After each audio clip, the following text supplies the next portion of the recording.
Hey guys, my name is Charlie Merck, and you're welcome to this fantastic episode of the Quiet Tavern podcast. As always, I am joined by my fabulous co-host, Atomic Lake.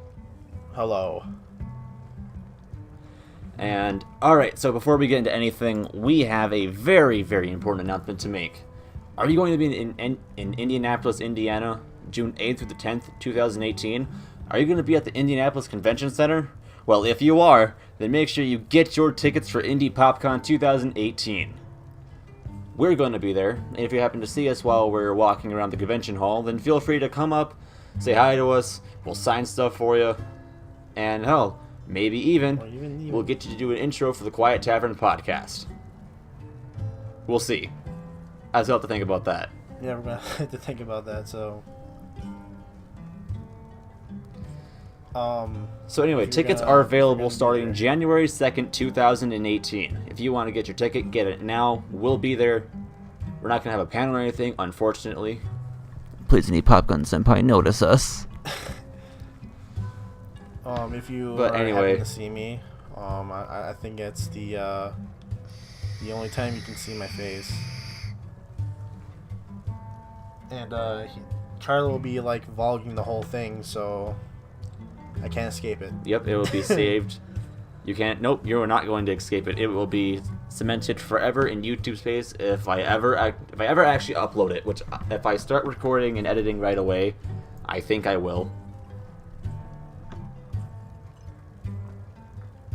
I mean, because hang on, I'll tell this story later.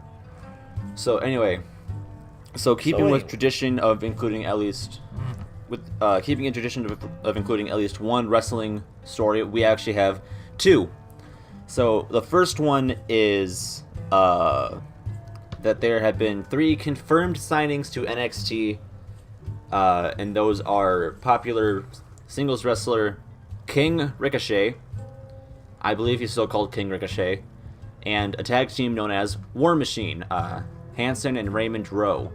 I've actually watched War Machine wrestle, and they're actually like, so they're like these really big dudes that do like all these like they do top rope stuff, they do dives, they do, I don't want to say springboards, but like they've done like a lot of high flying stuff, and so they're a very interesting team to watch. And I haven't watched any matches that featured Ricochet, but I've seen one clip that's been going that went around the internet, I want to say last year, of his match with Will Ospreay at some kind of, I think it was New Japan's,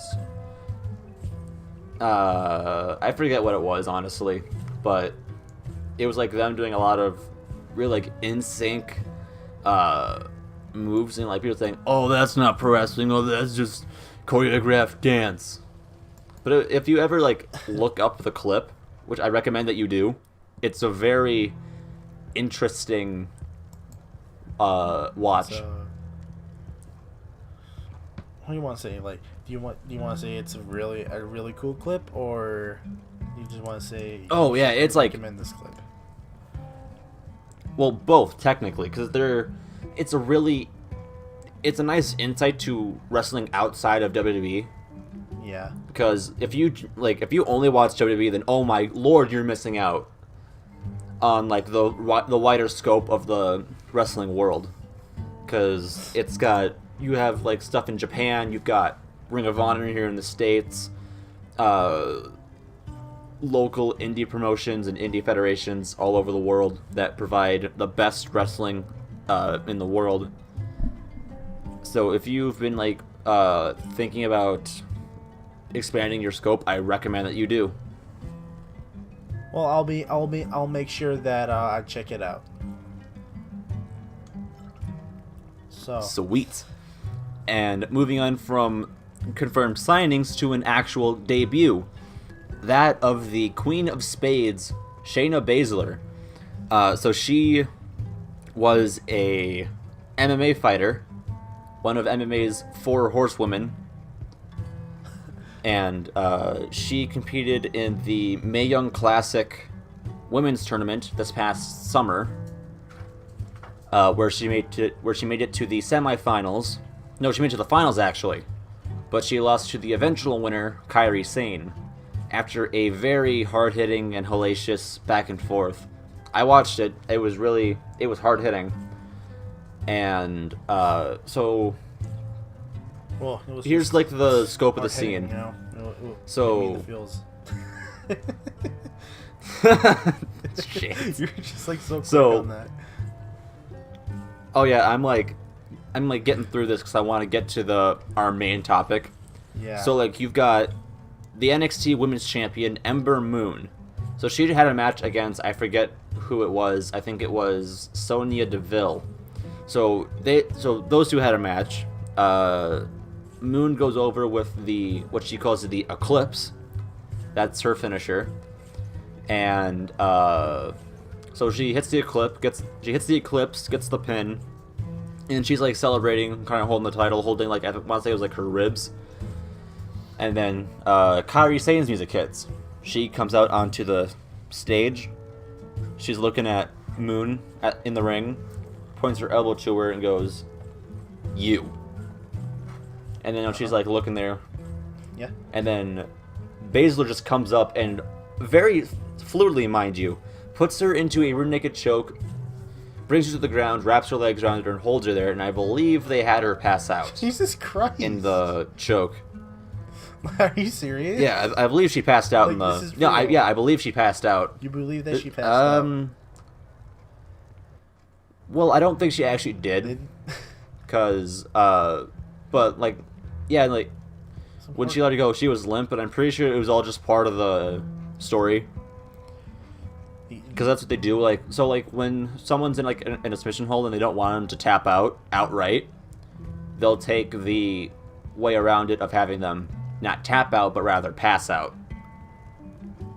So it keeps someone looking strong while also. Let me say something. In case of those like naysayers, they say like, "Oh, wrestling's fake." Well, it's quite entertaining to watch. Oh yes, it is. So, and actually, I have a very good argument against people saying that, "Oh, pro wrestling's fake. Oh, it's predetermined." Well, yeah, no shit, Sherlock. They've said that since like the 90s. No, legit. Like the late 90s, Vince McMahon came on TV and said to the camera, "We do not want to insult your intelligence. This is all predetermined." So they've made no claims or qualms about this being real, ever. So continue. So Baszler has the choke or has the hold locked in. She's choking out Sane. Refs get her off her, and she looks at Ember and goes and like nods. So Go on.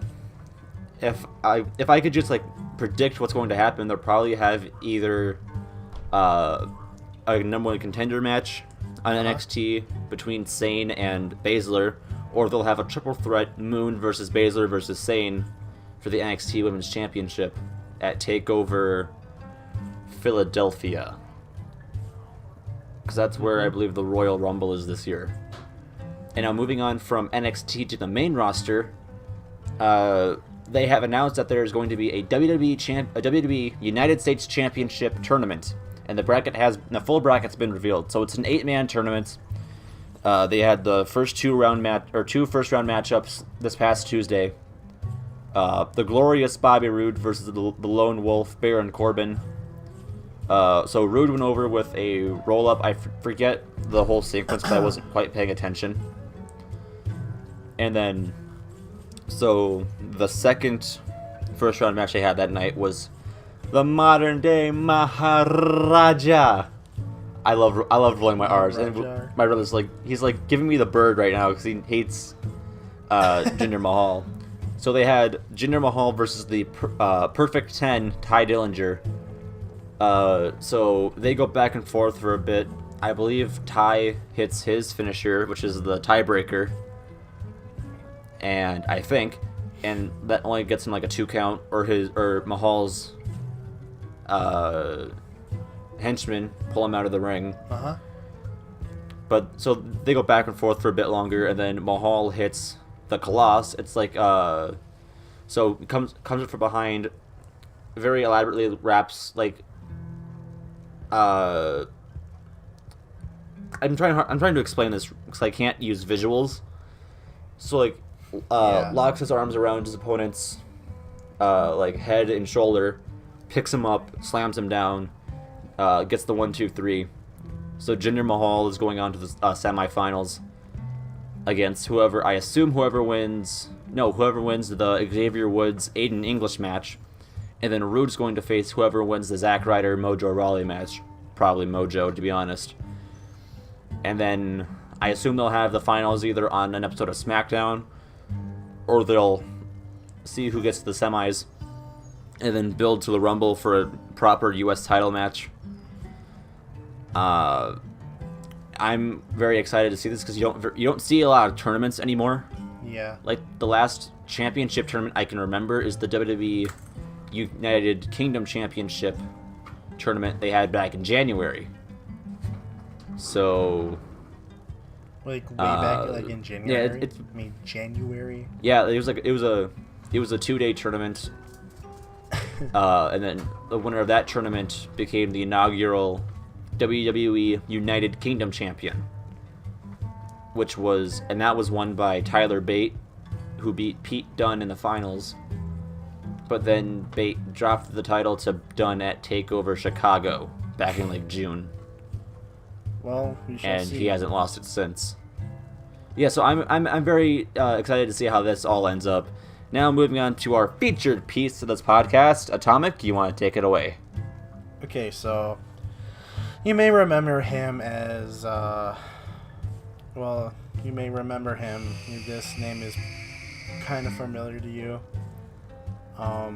He started out in 2007 and it still is going about in the internet. And his 2007 when YouTube was proper. Yeah, good times. All right. So this his name or her name is Chris Chan or Christina Chandler. Now, so what I know about this guy is that he's a big fan of Sonic and Pokemon, like Charlie Mercury. Oh yeah.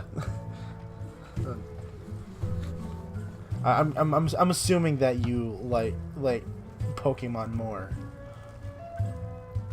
Yeah, I mean, I have my preferences. All right.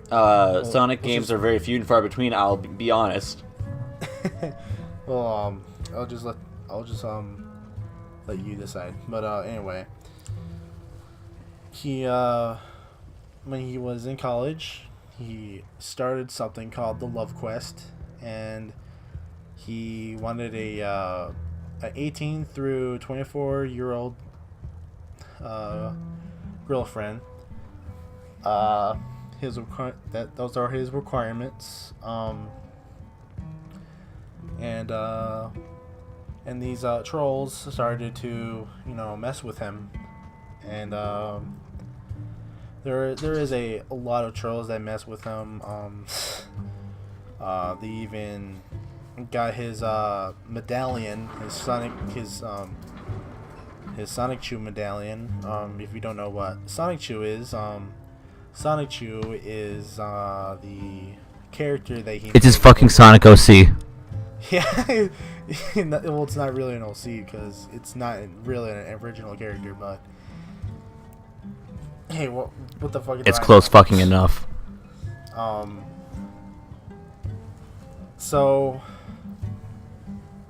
he made these comics online, and if you look at these comics, they look like they have been drawn by a 5-year-old, which is oh yeah, they look like they're drawn by a 5-year-old, and what something else you had to understand is that he has full functioning autism, which is pretty obvious from the start. Mm-hmm. The story kind of continues there. It's it's his story is quite sad. Just like, if you wanna know about Chris Chan more, I recommend watching this documentary that I found on YouTube. Just type in the Chris Chan documentary, and you'll find out more about him. Right, it's like an hour-long documentary. Yeah, it's like a hour-long. I assume it goes over his early childhood up to present day. It was like a high school project for that guy. So. Well, I mean that's a good way to get it's a good way to do a grade. So. After his father died, he had a heart attack. He was like 85 years old. He was like 85 years old, and he kind of went exile for a bit, And after his exile, it's confirmed that he is a transgender lesbian. I have no idea, but all I know is that he's a lesbian. And he often dresses like a woman. And there's one story that he shoved the medallion up his ass, which is pretty disturbing. Yeah. So Charlie Mercury, what do you think of Chris Chan or Christina Chandler? Well, to be honest, I mean, this guy, girl, whatever he currently identifies as, clearly he's garnered quite the reputation online, and not the good one. Nope. So he has a definite and documented Sonic obsession, as we could kind of tell with the Sonic 2 comics. It's quite obvious. He's been banned from several locations and businesses that sell Sonic merchandise because he is so fucking in love with this franchise, to the point where he trashed an entire fucking merchandise stand because they changed Sonic's arm color from tan to blue. And he pepper sprayed a GameStop employee, which he got arrested for. Yes, which he did. So yeah, he fucking maced the manager when they tried stopping him. Which, oh my fucking god! I mean, I get that he's autistic, but that's not a fucking excuse. No. Not even in the slightest. If you watch the video, somebody recorded a video of him macing the GameStop employee, which is like,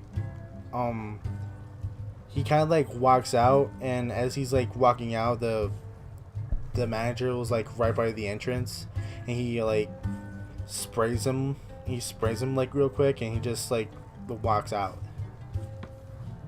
Oh my god. Which is So honestly, I'm looking at his wiki right now, and of course you are. The recent events and conclusion section of this is a perfect example of my opinion towards Mr. or Mrs. Chandler. It says, quote, "To this day, Chandler continues to reject responsibility for his actions. He presently identifies as a female, calling himself Christine, and dresses accordingly, but without a sex change operation. This would make him a transvestite and not transgendered. Chandler has also attempted to end his bans from GameStop and Best Buy. Whether psychiatric treatment was attempted as a consequence of the 2011 criminal incident, it has clearly failed. Chandler is completely confused and has brought all of this on himself, as well as getting no real guidance from either of his parents. He's an embarrassment to the autism community and a prime example of a combination of parental neglect and personal ignorance of his true condition. He should never, ever be used as an example of an autistic person, and I could not agree more." Yeah, but if you kind of like, how he was raised, his parents pretty much babied him a lot. which is like. Well, I don't doubt that, to be honest. No, that's not a good idea in any. In any case, that's not a good idea. No. He just. So. His parents kept on babying him until he was like. I'm assuming he still lives with his mom. And I'd assume so. Which is like. No, he's selling stuff just to make money on eBay. It's like he's only selling something just to like make money, pretty much. Well, that's kind of the can we say that that's kind of the point of selling something online is to get money for it? Hey, that's like the only way. That's like the only way he makes money is like selling stuff. He doesn't have a job or anything, or even qualifies to have a job. Well, I mean, that's kind of... I don't want to say to be expected. Yeah. Because that's kind of rude, but... Yeah, but you can't... I mean, I just don't know what else to say. At this point in time, like, you cannot, like, make fun of this guy. Like the troll's already done that. Honestly, right now, it's just kind of sad. It's just sad at this point. Like he's just, like he's just this, like... almost like 40-year-old man who is like a freaking transvestite, and he's practically insane at this point. Right. And right now, of all times, it's like qualifies as an insane, as not sane. He needs to like go to like a mental institution, but they just like won't do it. Like. No, they won't, and that's kind of the scary part, is that they won't do anything about it. Yeah, they won't do anything about it. They won't get the help that he needs.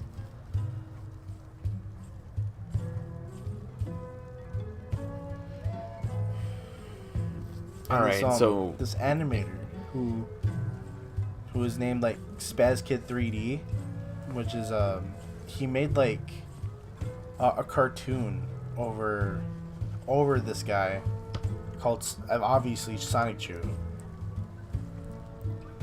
And he just made that and, like, continued, like, throughout his of the trolling, you know? Right. So... Alright, so... if we can move on from this now. Yeah, if we can just move on from this. So, we want to make this the final piece in every episode of our podcast where we tell a story, if we have one. And Atomic has something here that says, quote, "the most bullshit thing that ever happened." Well, I was with my cousin, and one of my aunt's sons, which is my cousin, and we went to this abandoned house. Like, you know, it's all ruined and the floors are all messed up and stuff, and we were walking around. Yeah. And I happened to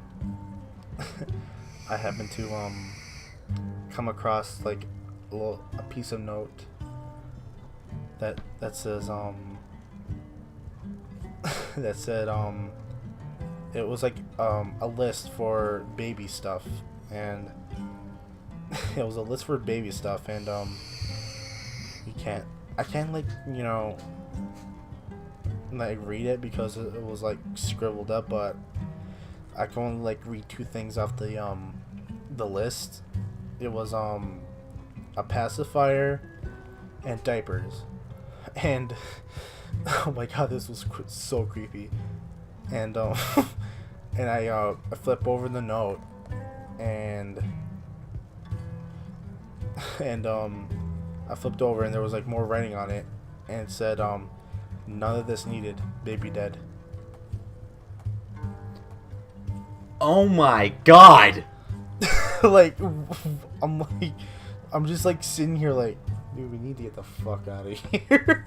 Like, as soon as I yeah, that would be my reaction. Like, oh my, we need to leave now. We need to leave now, dude. This is so edgy. And it's so edgy. I'm almost cutting myself on the edge. So, what about you? All right. So my story is going to be a bit longer. I'm going to tell the story of my trip to New York City. So, Here's some context.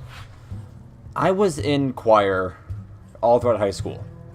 And it only happened to be that my senior year was the only trip I ever went on with that choir. Which was like last year.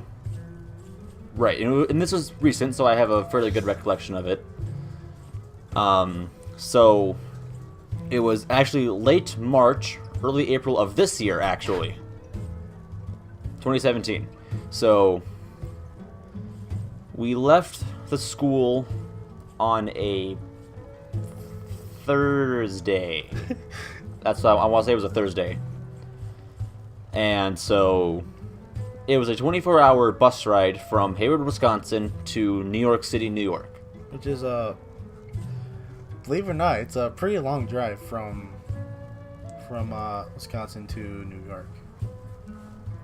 Oh yeah, no, and trust me, I was stuck on a bus with 30-some other people, plus the teacher and the chaperones.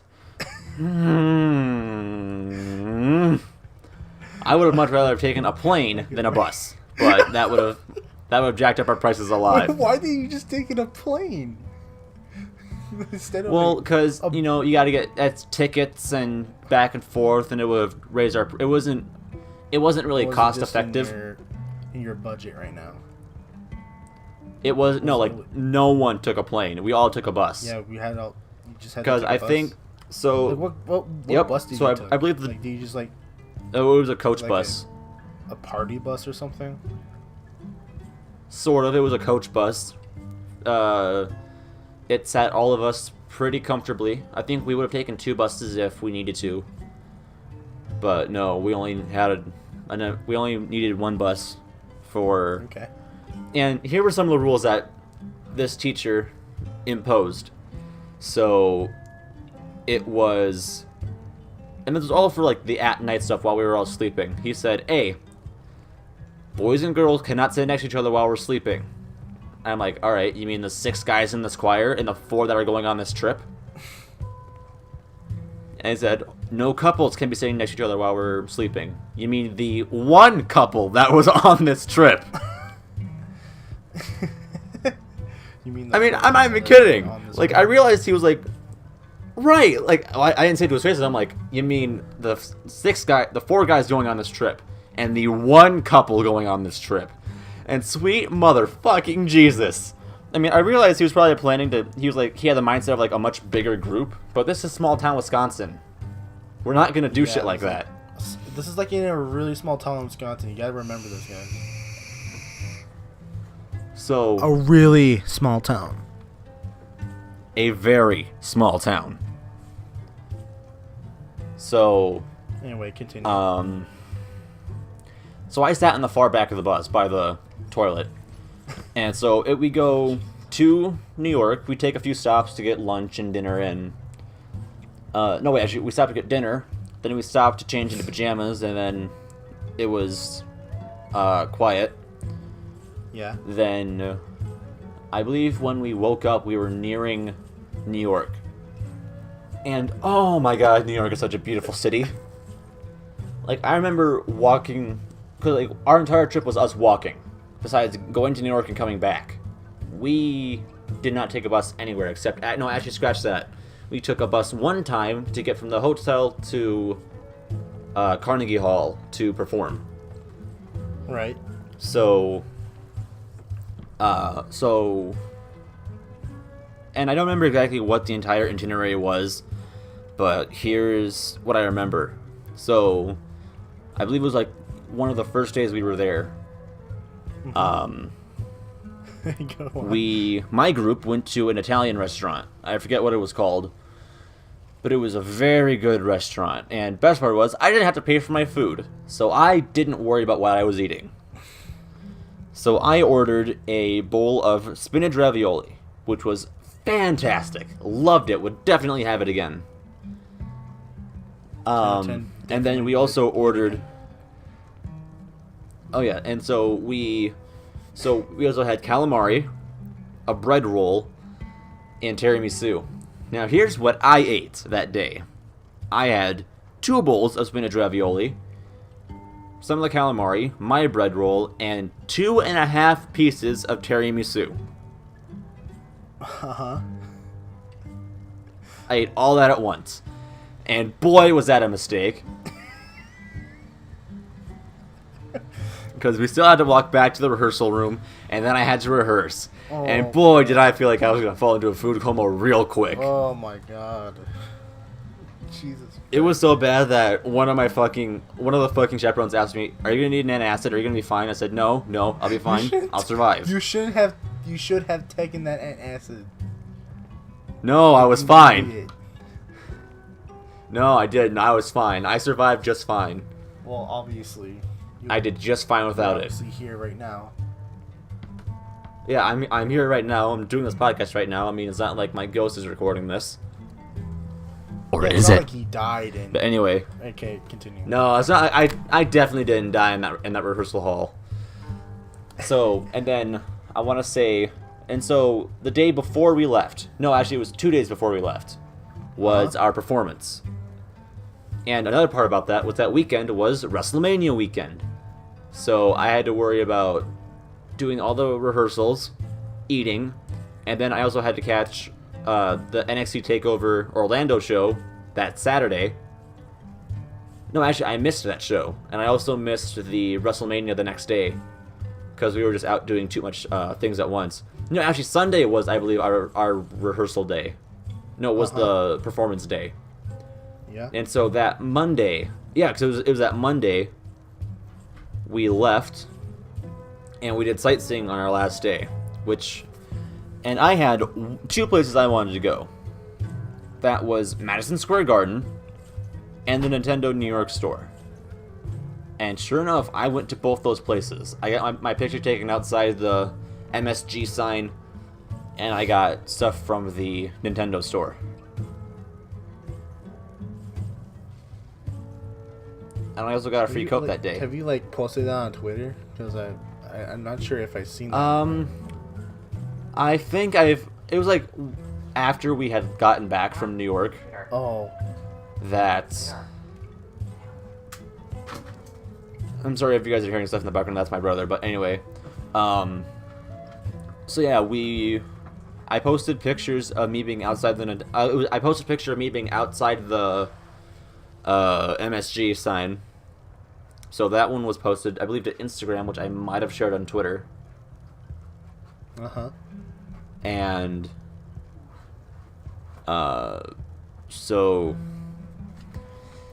and then I got pictures taken from the World Store too, which was really cool because you had all this Nintendo shit there. They had the Switch display thing there.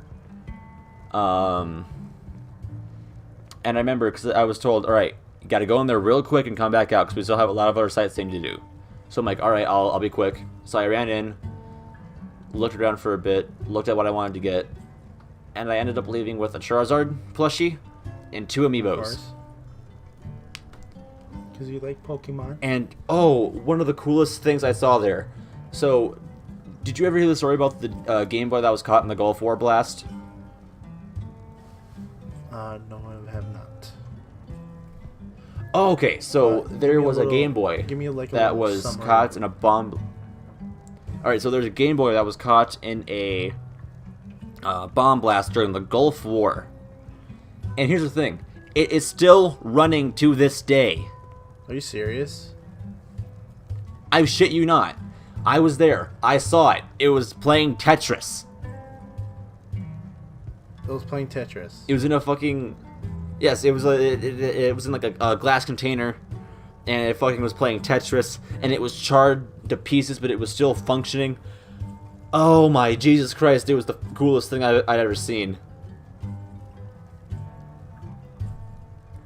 I would definitely go back to New York again just to see that Game Boy. And then here comes the downside of my New York trip. Was the fucking air quality. Man, that was garbage. Like, all the pollution in the air from, like, all the traffic and the factories and the shit like that. Oh, it was awful, but man, was it good looking. Oh, and then the view from the top of the Empire State Building. Fantastic. Would definitely want to see that again. And we saw that at night, too, which was the best thing. And then I also made a couple of friends while I was in New York. So, their names are, what? Like, please tell me, like, what was the downfall of your trip? Okay, so some cons of my trip was, well, you know, the air quality was a downer. I left my 2DS on the tour on our bus, which went back to New Jersey while we were there. It didn't get stolen or anything. I still have it upstairs. But that kind of sucked that I didn't have my games to play while we were in New York. It also kind of sucked that I had $40 when I left the Nintendo store on our last day, and when we got back to Hayward, I couldn't find where that money went to. So I think I got pickpocketed while we were in New York. Wow. Yeah, well, it sucks. That seems that you had a good time there. Okay, you had your pros and cons. And would you recommend it to go to New York? Yeah, I would recommend it, but here are some very good rules that you need to follow. Boys, men, when you're walking about New York, put your wallet and put it in your front pocket and keep your hand on it. It's a lot harder to pickpocket from the front than it is the back. If you're going there with kids, make sure you keep your kids close. Make sure you keep your kids moving. New York's traffic system is a very precise, dedicated puzzle. You have a set amount of time to get from one side of the street to the other before you get pancaked. Ladies, if you are walking around New York, make sure you put your purse over your whole body, not just your one shoulder. Because it makes it a lot harder for people to snatch your purse if it's over your entire body, rather than your one shoulder. And also, if you're going with friends, stay in one group. That is probably the biggest thing I can ever say. Yeah, remember, guys, New York is a big city, and it can get It's a big city, and shit can go down in a hurry. Obviously, it's a big city because it's fucking New York. Right, it's fucking New York. So be careful when you go there. And then one more pro that I have for my trip to New York was I made a couple of friends there. They were the people who were sitting to my left and my right during our performance at Carnegie Hall.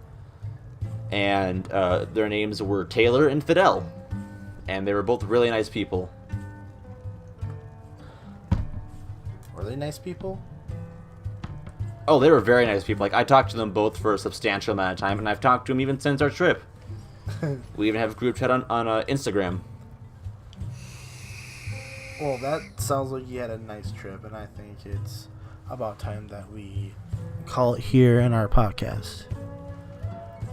You know what, Atomic, you're right. So thank you guys so much for watching this episode of the Quiet Tavern podcast. If you like what you heard, make sure you hit that like button. You can subscribe. You can follow the podcast on Twitter at The Quiet Tavern. You can follow me on Twitter at Mercury_P1 and Atomic at Atomic Lake.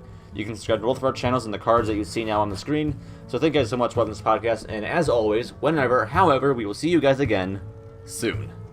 Bye. Bye-bye.